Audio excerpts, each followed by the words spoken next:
नमस्कार, आप देख रहे हैं पंजाब केसरी टीवी। मैं हूं आपके साथ अंकुश महाजन। एसवाईएल का मुद्दा पिछले कई दशकों से हरियाणा और पंजाब के बीच में तलवारें खींचता आया है और अब अगर नई बात करें तो अब बीबीएमबी से जो पानी का मुद्दा छिड़ा है उसने भी आपस में दोनों राज्यों को बांटने का काम किया है। एसवाईएल को लेकर पिछले कई सालों से जो मामला सुप्रीम कोर्ट में चल रहा है, अब उसको बीच में एक चीज़ और नई निकल कर आई है। अब एक जो एसवाईएल हिमाचल मार्ग समिति है उनकी ओर से एक नया ऑल्टरनेटिव रूट इसके लिए दिया गया है कि कैसे आपस में दोनों राज्य बिना एक दूसरे का जो है वो नुकसान हुए इसका एक ऑल्टरनेटिव रूट निकल सकता है। उसको लेकर आज चंडीगढ़ में एक प्रेस कॉन्फ्रेंस की गई है। हमारे साथ जितेंद्र नाथ जी हैं जो कि इसके अध्यक्ष हैं। बात कर लेते हैं। जितेंद्र जी, पहले तो बहुत बहुत आपका धन्यवाद। पंजाब नमस्कार जी, थैंक यू जी, थैंक जी। जितेंद्र जी, जानना चाहेंगे ये जो आपने एक नया एक मार्ग निकाला है, क्या बीच का क्या रास्ता है, क्योंकि काफ़ी लंबी लड़ाई पिछले कई दशकों से चल रही है और अभी तक इसका कोई नहीं बन पाया, कोई फैसला नहीं आ पाया, क्या कहना चाहिए? हमारा मकसद ये है कि दोनों स्टेट्स का जनता को फ़ायदा हो इससे। जी पंजाब के किसानों ने एसवाईएल का विरोध इसलिए किया था कि वहाँ पे 1500 गांव में वाटर लॉगिंग का खतरा था उनको। अगर एसवाईएल निकलेगी तो उससे सेम आ जाएगी और 1500 गांव लुधियाना, रोपड़, पटियाला ज़िले के गांव थे, वो पैडी बेल्ट है, वो सारी ख़त्म हो जाएगी। इसलिए वो इसका विरोध करते थे। वो कहते थे कि ऊपर से ले जाओ तुम, चंडीगढ़ के ऊपर से। और हरियाणा के अंदर ये है कि 1955 में पेप्सू में ये पानी अलॉट हुआ था। आज का दक्षिण हरियाणा जो है 1.2 मिलियन एकड़ फीट, वो आज तक नहीं मिला उन्हें। और क्योंकि पंजाब में ये विरोध था तो एक हमने एक नया वैकल्पिक रास्ता गवर्नमेंट को दिया जिसमें 67 किलोमीटर का पड़ेगा सिर्फ, नालागढ़, बद्दी, पिंजौर होके और बरवाला होके टांगरी नदी से जनसुई हेड जो हरियाणा में नहर बनी हुई है एसवाईएल की, उससे पानी मिल जाएगा इनको। इससे हिमाचल के लोगों को भी फ़ायदा होगा। 700 किलोमीटर के करीब स्क्वायर किलोमीटर में हॉर्टिकल्चर होगा और पंजाब के किसानों को फ़ायदा होगा क्योंकि पंजाब के जो 1500 की बेल्ट है या नॉर्थ की जो बेल्ट है वहाँ पे भी ड्राईनेस है, तो नहर बनेगी तो उससे वाटर लोग रिचार्ज होगी बेल्ट सारी जी, उससे फ़ायदा होगा। फ्लड आने से रुक जाएगी पंजाब के अंदर। तो इसके बारे में क्या आपने भी सुप्रीम कोर्ट में कोई हलफनामा दिया है इसमें? सुप्रीम कोर्ट में इंटरवेंशन एप्लीकेशन लगाई है हमने, अभी अगस्त में लगाई है और उससे पहले हमने 2018 में भी लगाई थी। तो उस टाइम हम सुप्रीम कोर्ट ने भी ऑब्जर्व किया था, ऑब्जर्वेशन दी थी मेन केस के अंदर कि अभी अगर कोई वैकल्पिक रास्ता निकलता है तो उस रास्ते पर पुनर्विचार करना चाहिए। और हम we are not stick on this कि भाई पंजाब से ही निकले एसवाईएल। वाटर मिलना चाहिए उनको जिस भी रेस्पेक्टिव जगह से मिलता हो।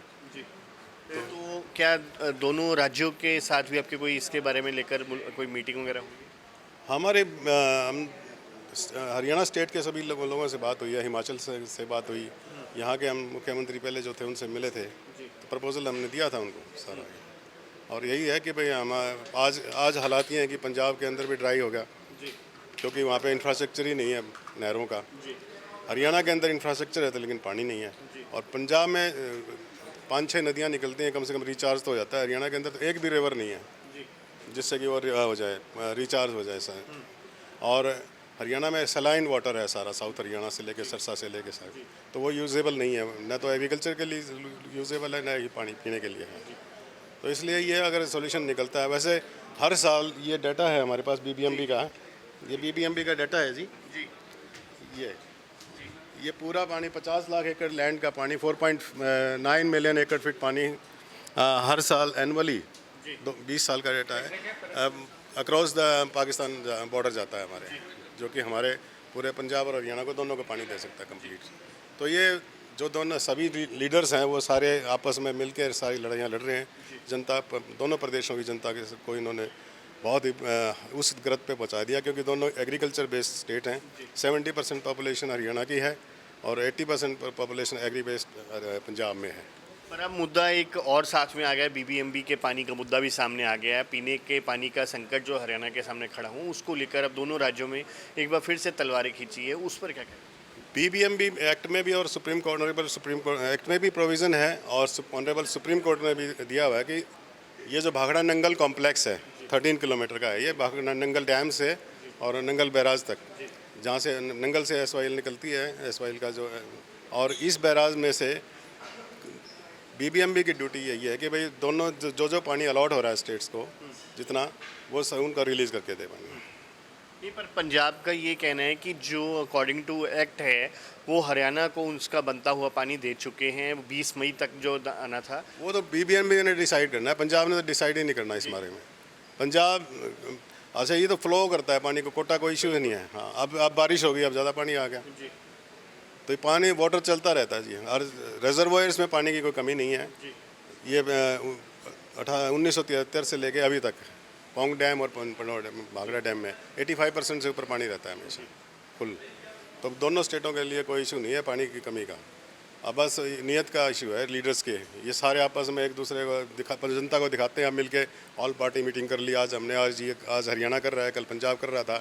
लेकिन जो असली बात है इन पार्टियों के मैनिफेस्टो में भी नहीं मिलेगा आपको कहीं पे कि भाई हम हरियाणा ये पानी का सोल्यूशन करने जा रहे हैं या ये इस तरीके से हम सोल्यूशन करेंगे। अच्छा जितेंद्र जी, आज आप प्रेस कॉन्फ्रेंस करें, क्या मेन किस मांग को लेकर? हमारी मांग ये है कि इस रूट को बनाएं, इस रूट से बनाएं ताकि पंजाब को भी फ़ायदा हो। दूसरा हमने प्रपोजल दी है अभी गवर्नमेंट को भी कि भाई Chenab river Indus water treaty ख़त्म होगी, 370 भी हट गई, 35A भी हट गया। पहले हम इंटरफेयर नहीं कर सकते 3 रिवर्स में। अब हम प्रपोजल बनाई हमने चेनाब से। 1954 में एक एग्रीमेंट हुआ था इन गवर्नमेंट्स का, वाटर एग्रीमेंट कि भाई 20,000 क्यूसेक पानी पंजाब राजस्थान को जाएगा चेनाब से खरीफ और रावी की फसलों के लिए। तो वो इंदिरा कैनाल से रावी ब्यास का सरप्लस वाटर है वो चला गया। अब ये जो वाटर है इनका जो ये वाला पानी पंजाब यूज़ कर सकता है 20,000 क्यूसेक में से 5-6 हज़ार जितना भी चाहे, हरियाणा कर सकता है, राजस्थान को मिल जाएगा। और इसके लिए रूट यही रहेगा। 26 किलोमीटर पड़ता है चेनाब से Beas river, 26 kilometre down stream से, चाहे पाइप से लिया हो चाहे लिया हो, 6 महीने के अंदर अंदर आ सकता है वो ब्यास नदी में डाल के। और सुंदरनगर से BSL ब्यास सतलुज लिंक जो 40 किलोमीटर के चैनल बना हुआ है उससे गोविंद सागर झील में आ जाएगा।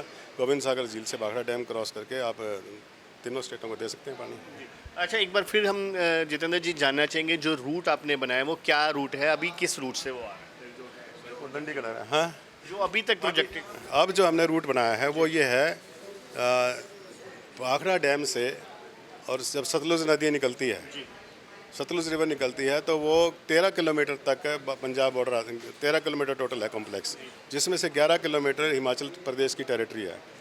हिमाचल प्रदेश की टेरिटरी में 11 किलोमीटर वहाँ से ऑफ टेक ले सकते हैं हम। ऑफ टेक लेके वहाँ पे जगोवान गांव आता है और गुरु का लाहौर है और इधर फिर नालागढ़ है, नालागढ़ से बद्दी, और बॉर्डर आता है तीनों स्टेटों का, पंजाब हरियाणा, और उसका खोखर गांव पे, वो पिंजौर में पड़ता है पंचकुला में। वहाँ से क्रॉस करके नहर आएगी 67 किलोमीटर, जिसका खर्चा केवल 4200 करोड़ रुपये होगा और 1000 मेगावाट बिजली पैदा होगी इसमें। तीनों स्टेटों को इससे फ़ायदा होगा क्योंकि डाउन स्ट्रीम है, वहाँ पे 1160 का लेवल है और जहाँ पर हरियाणा में जाना है वहाँ पे है 823 अबव सी लेवल। तो ये जो नहर बनेगी और ट्रैक बनेगा उससे बिजली का फ़ायदा होगा चारों स्टेटों में पंजाब। अच्छा इसकी फिजिबिलिटी कितनी है? फिजिबिलिटी कंप्लीट है, कोई इशू नहीं है फिजिबिलिटी का, क्योंकि 12-13 किलोमीटर की टनल है, बाकी सारी ओपन कैनाल है। हाँ जी।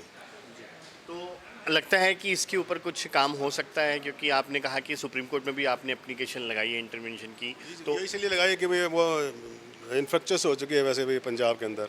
2016 में लैंड वापस हो गई थी और फार्मर्स को दे दी थी 18,000 फार्मर्स को। तो उस लैंड को अब प्रोक्योर करना, लेना, फिर वो प्रोटेस्टर यहाँ पे हिमाचल सरकार ने यस कर दिया है कि भाई हम रास्ता देने के लिए तैयार हैं, जिससे कि ये जो पंजाब का जो इलाका पड़ता है, इधर जो बिरानी इलाका है सारा हमारा, डेरा बस्सी, ये पटियाला की साइड का जो नॉर्थ का है, तो इसको भी इरीगेशन मिलेगा आराम से सारा। तो मतलब आप मानते हैं कि ये रास्ता आसान है, क्योंकि जिस तरीके से इतने सालों से, इतने दशकों से केस चलते आ रहे हैं, मामला लटका हुआ है, क्या ये इसका एक अल्टरनेटिव रूप विजिबल के लिए हमने एक वेबकॉस के इंजीनियर्स थे, मीटिंग हुई थी, प्रेजेंटेशन हुई थी, सारे हरियाणा के चीफ इंजीनियर्स थे और डिपार्टमेंट थे, एसीएस थे, सभी थे। वो प्रेजेंटेशन दिया था, उसमें यस था, कोई इशू नहीं है इस बात का। हिमाचल सरकार ने भी एग्जामिन किया है कि भाई फिजिबल है, ये टेक्निकली और फिजिबल कोई दिक्कत नहीं है। हम एक बार चाहेंगे अब ज़रा मैप के माध्यम से हमारे दर्शकों को बताएं कि कितना किस तरीके से ये जो अल्टरनेटिव रूट की आप बात कर रहे हो, कौन सा अल्टरनेटिव रूट होगा? ये जो है ये ये ब्यास सतलुज लिंक है, रावी ब्यास का पानी यहाँ पे आ गया जी हमारा, और ये सतलुज नदी है यहाँ पे, और ये है गोविंद सागर लेक। झील। यहाँ ये तो अभी जो ये लाल वाली पट्टी है ये एसवाईएल हमने प्रपोज दिया है, प्रपोजल ये हमारी ये है, और पुरानी जो एसवाईएल है वो ये है, ये वाली, ये है 156 किलोमीटर, अच्छा वो है सिर्फ 67 किलोमीटर जी। और ये यहाँ से लेके यहाँ तक ये बॉर्डर जो है 11 किलोमीटर का पड़ता है इलाका। इस 11 किलोमीटर में से कहीं भी ऑफ टेक कर सकते हैं एज़ पर एग्रीमेंट बीबीएमबी और सुप्रीम कोर्ट के जजमेंट 2002 के तहत। तो यहाँ से हम वी कैन ऑफ टेक, और ये नालागढ़, बद्दी, पिंजौर होके हरियाणा के अंदर एंटर कर जाएगी फिर से। और यहाँ से अगर जाती है तो यहाँ पे पैडी बेल्ट है सारी, या वाटर लॉगिंग हो जाएगी इससे, इसलिए फार्मर्स विरोध करते थे।